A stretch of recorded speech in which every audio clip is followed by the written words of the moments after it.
ყველას მოგესალმებით, მე ვარ თამარ ქავთარაძე, 13 წლის და ვარ საქართველოდან.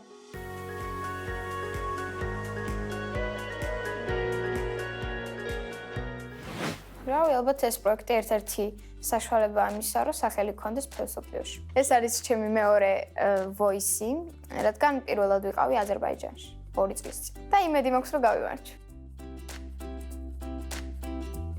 რა თქმა უნდა, ეს არის ჩემი პირველი ჩამოსვლა ყაზახეთში. სკოლაში მასწავლიდნენ ყაზახურ და ქართულ მეგობრობას, რომელიც მე-12 საუკუნიდან მოდის და აქედან გამომდინარე ამანაც გამოიწვია გავლენა იმაზე, რომ ყაზახეთის voice-ში მონაწილეობა მიმეღო, რადგან ძალიან კარგი ქვეყანა. ყაზახეთის პროექტი, ეს ყაზახეთის ხმა ძალიან საინტერესოდ მეჩვენა, იმიტომ რომ მე თვითონაც მიყვარს ეს ქვეყანა, კარგი ქვეყანაა. რა თქმა უნდა, მე არ ვიცი ყაზახური და რუსული ენა, მაგრამ არ მგონი ამან შემიშალოს ხელი, რომ შემდეგ ტურში გადავიდე და გავიმარჯვე. გასულ პროექტზე მონაწილეობდა ერთი ქართველი გოგონა, თათია.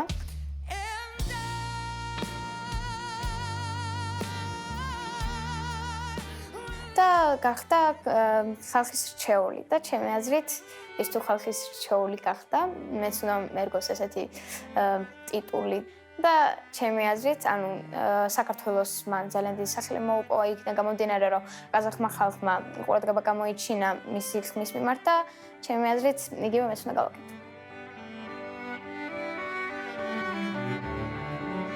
რა თქმა უნდა, დედაჩემის ხარდაჭერა ძალიან ბევრს ნიშნავს, იმიტომ რომ ეხლა რო ვუყურებ ხოლმე, რო გავავდივარ, ან ჩანაწერებს რო ვუყურებ ხოლმე, დედაჩემის დგასთან ელოლობს ხოლმე, ვაიმე, ეხლა როგორ იმკერებს და მაგის ანუ ძალიან დიდი ხარდაჭერა დედაჩემის მხრიდან. დღეს მე მოვედი დედაჩემთან ერთად, რომელიც ყოველთვის ჩემი დიდი გულშემატკივარია ხოლმე. ძალიან კმაყოფილი ვარ აქ რომ მოვხვდით, ბედნიერი ვარ და ძალიან მინდა რომ თამარი გადავიდეს შემდეგ ტურში. რა, ჩემი ინტუიცია მეუბნება რომ უნდა გადავიდეს შემდეგ ტურში.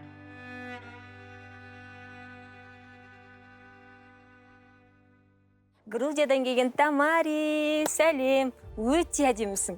Мадлоба, თქვენ ძალიან ლამაზად გამოიყურებით. Рахмет. Тамари, біздің елге Қазақстан дауысы балалар жобасына қош келдің. Ұнап жатыр ма? ყაზახეთის voice ძალიან მომეწონა, რადგან ძალიან მეგობრული ადამიანები არიან აქ და რა თქმა უნდა, იმიტომ მომეწონა ერთ-ერთი ამის მიზეზი არის, რომ ერთ-ერთი ჩემი საყვარელი პროექტია voice. Тамари, сенің де өзіңнің жерлестерің дәл қазір саған қолдау жасайтыны сөзсіз. Экран арқылы жерлестеріңе сәлем жолдасаң болады Грузияға. გამარჯობა, ახლა მე ვარ ყაზახეთის voice-ში და მინდა რომ ყველა ქართველმა მიგულშემატკივროს. Жақсылап сахнада өнер көрсетуіңе мен шын жүректен тілектеспін. Сахнаға.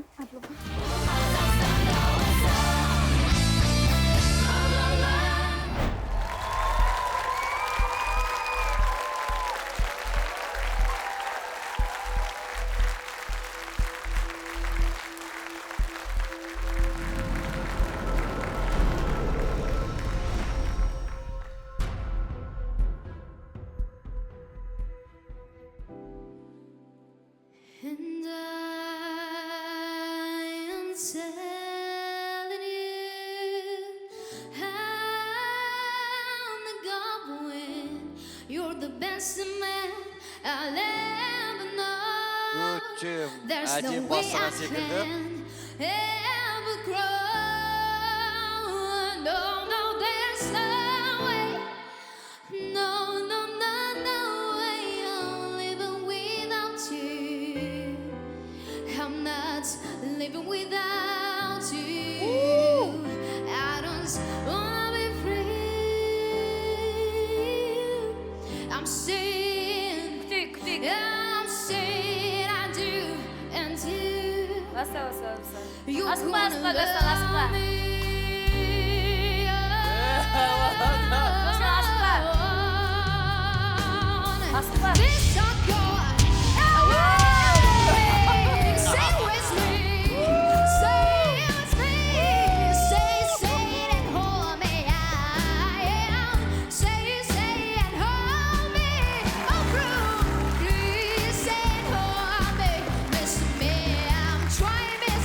Браво,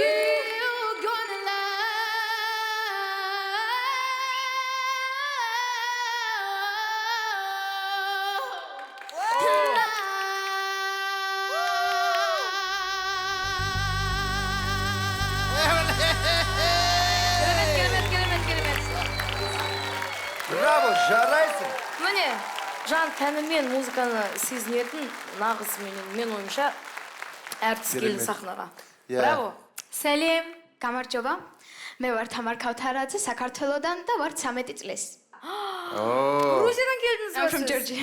Вау! Джорджиядан. Грузия, маған өте ыстық естіледі. Иә. Алдыңғы жобада Грузия мемлекетінен менде Татья Кобаладзе болған мен тобымда. Өте жақсы, өте талантты қыз. Грузиндердің өзінің сондай қанында бар ғой, қанында бар, иә. 2, 3, 4 дауысқа бөліп, жаңа шырғап музыкалық кететін, қылық қой енді, иә? Масқара музыкалық. Ал Тамари, қош келдің. Ең біріншіден біздің елге, сонау Грузиядан келгенің үшін көп рахмет. Неге дәл біздің жобаға келдіңіз? სკოლაში ვსწავლობდით ყაზახეთის შესახებ და ნუ ეს ქვეყანა ძალიან მომწონს, ესეთი ჩემი საყვარელი ქვეყანა აზიაში. გამიხარდა, როდესაც ბრმა კასტინგზე მოვხდი. Рахмет, Тамара. Тамари, жалпы өзінің былай пікірін біздің еліміз туралы. Саған ұнады ма, қалай екен, ауа райы, суық па? ხალხი ძალიან მომეწონა ადამიანები, იმიტომ რომ ძალიან მეგობრულები არიან, აქაც მონაწილეები და ძალიან მომეწონა ნურსულთანი. Мадლоба. Грузияның адамдары мен Қазақстанның адамдарының бір ұқсастығы бар ма? ჩემი ქართველები და ყაზახები მithქვანან ერთმანეთს, რომ ორივენი არიან ძალიან მეგობრულები, ლამაზები. Мен сұрақ қойсам бола ма? Менің тобымда, үлкендер арасындағы Қазақстан дауысы жобасында Татья Кобаладзе деген әнші болған. Сол әншіні таниды ма екен? კი, რა თქმა უნდა, თათია ჩვენს ქვეყანაში არის ძალიან ცნობილი, იმიტომ რომ ქართული ხალხი ძალიან გულშემატკივრობს ხოლმე თავიანთ ადამიანებს, რა თქმა უნდა, აქ რადგან წამოვიდა, ქართული ხალხისაგან დიდი მხარდაჭერა ჰქონდა. Осы Татья Кобаладзе мен тобымда болған кезде, Татья арқылы грузин халқымен, мәдениетімен, жалпы Грузияның бүкіл болмысымен танысқан болатынмын. Тамағын жақсы көріп қалдым, грузин халқының жаңағы өнерін дегендей көп таныса бастадым. Енді сен келіп отырсың осы жобаға. Менің тобыма келсең, мен өте қуанар едім. Екеміз бірге грузин және қазақ тілінде бірігіп, бір дуэт неге шығармасқа дегендей бір ой келіп жатыр менде. Сол себептен мен сені өзімнің тобыма қуана-қуана шақырамын. Мадоба. Не деген, сенің козырлерің көп негізі. Тамари, талантты жансың. Орындауың, өзіңді сахнада ұстануың өте бір тәжірибелі өнер иесінің көрсеткіші. Сондықтан да мен сүйсініп отырмын сенің көрсеткен өнеріңе. Сенің өнеріңмен менің тәлімгерлігімді егер бірге үйлестірсек, өте бір керемет нәтиже болатынына мен сенімдімін. Сондықтан да менің тобыма қуана-қуана сені шақырамын. Кел, шоу-тайм жасаймыз. Енді мен бірден айтайын, бірінші нотадан бастап бұрылғым келді. Өйткені сен менің стилімдегі әншісің. Мен де айтайын, мүмкін екеуміз дуэт айтатын боламыз. Мен басқа тәлімгерлерге қарағанда басқа да тілдерде, грузин тілінде де ән айта аламын. Біздің огородқа тас. Кез келген. Кешімізді грузинше бізге айта аламыз. Солай жарайды. Сондықтан да сен мен сияқты шетел әншілерін сүйіп тыңдап өскен бала екенің көрініп тұр. Сондықтан да менің тобыма келсең, мен де өте бақытты болар едім. Тамари қызымызға рахмет айтамыз. Ал енді кімнің тобына келгісі келеді, Тамари оны өзі шешеді. Бірақ менің тобыма келсе өкінбейді деп ойлаймын.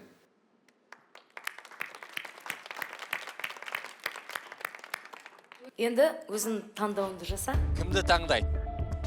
Бәрімізді мазалап тұрған осы сұрақ мен ойымша.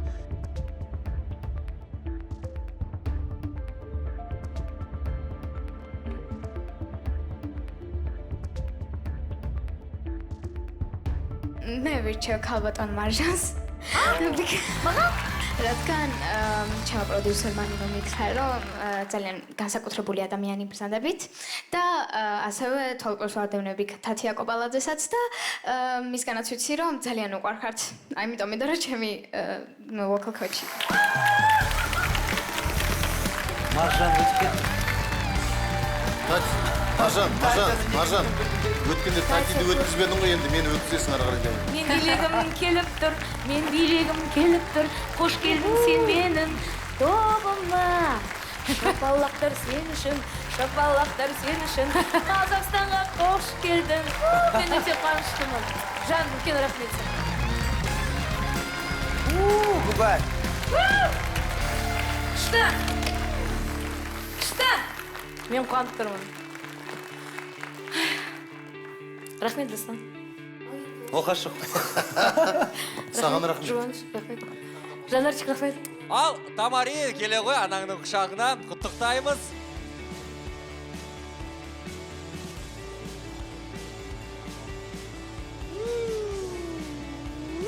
Құттықтаймыз шын жүректен. Ал, келесі кезеңде күтеміз. Жанар ханым, Тамари үшін халықаралық байқау қазір. Енді сіз бірталай тәжірибеңіз бар, халықаралық байқауларға бардыңыз.